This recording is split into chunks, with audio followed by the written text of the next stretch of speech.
কোনো বিভাজনের রাজনীতিতে বিজেপি বিশ্বাস করে না। শুভেন্দু অধিকারী এসব শুনলে তো ওনাকে গোঁতাতে আসবে। আমাদের আবেদন সমস্ত সুস্থ, স্বাভাবিক, শুভবুদ্ধি সম্পন্ন, প্রগতিশীল, শিক্ষিত মুসলমান সমাজের কাছে।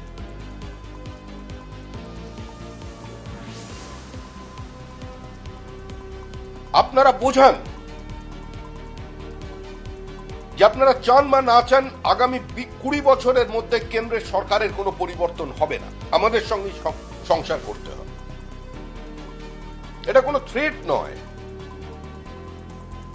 এটা কোনো চাপিয়ে দেওয়া নয়, এটা কোনো একাধিপত্যবাদ নয়। ভারতবর্ষের রাজনৈতিক সমীকরণটা আজকে এই জায়গায় পৌঁছে গেছে, ইলেকট্রাল পলিটিক্স সেই জায়গায় এসেছে। পশ্চিমবঙ্গে কিছু মানুষ মনে করছেন, তৃণমূল কংগ্রেস মনে করে বা তারা সংখ্যালঘুদের বোঝাচ্ছেন যে শুধুমাত্র তাদের ভোটেই তৃণমূল কংগ্রেস ক্ষমতায় আসতে পারে। তাহলে একবার তাকিয়ে দেখুন, আমি আবার বলছি, কোন বিভাজনের রাজনীতিতে বিজেপি বিশ্বাস করে না। একবার আসামের ডেমোগ্রাফির দিকে, আমাদের পার্শ্ববর্তী রাজ্য, আজকে সেখানের উন্নয়ন দেখুন, আজকে ত্রিপুরার উন্নয়ন দেখুন, আর আসামের ডেমোগ্রাফি দেখুন। তারপরেও বিজেপি কিন্তু ক্ষমতায় এসেছে। আজকে পশ্চিমবঙ্গে গত 3 বছরে যত খুন হয়েছে তার মধ্যে 90% বেশি হচ্ছে সংখ্যালঘু। মরছে মুসলমান, মারছে মুসলমান, এই পরিস্থিতি তৈরি করে দিয়েছে তৃণমূল কংগ্রেস। যত কর্মী খুন হচ্ছে তৃণমূল কংগ্রেসের, প্রত্যেকের পরিবারের দাবি হচ্ছে আমরা সিবিআই তদন্ত চাই। আর প্রত্যেক ক্ষেত্রেই অভিযোগের তীর হচ্ছে শাসক দলের দিকে, কেউ বিজেপির দিকে আঙুল তোলেনি। রাজ্যে যত সংখ্যালঘু মারা গেছে,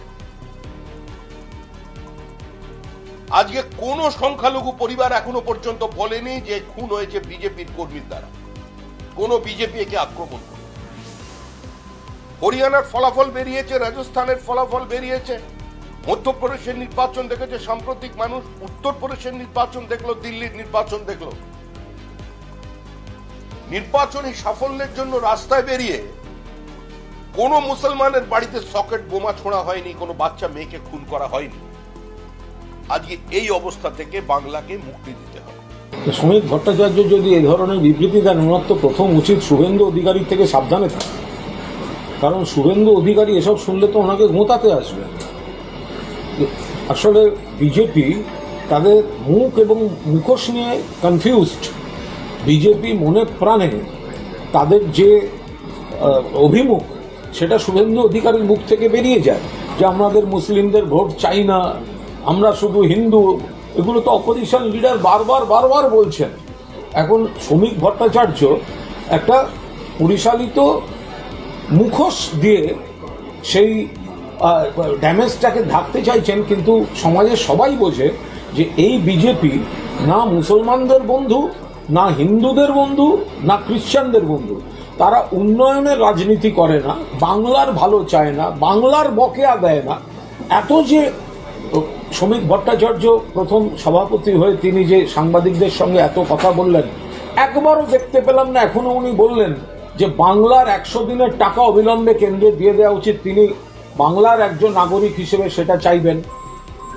আবাসের টাকা দিয়ে দেওয়া উচিত, কই তিনি তো সে কথা বললেন না। বাংলার 1,70,000 কোটি টাকা দিয়ে দেওয়া উচিত, কই সে কথা তো বললেন না। ফলে তারা এখনো হিন্দু মুসলমান মুখোশ ধর্ম মেরুকরণ কে ড্যামেজ করে ফেলেছে, কে ড্যামেজ কন্ট্রোল করবে, তারা এই বিভ্রান্তিকর ধর্মীয় ভেদাভেদের রাজনীতিতে ডুবে আছে। ফলো করুন সংবাদ প্রতিদিন ডিজিটাল।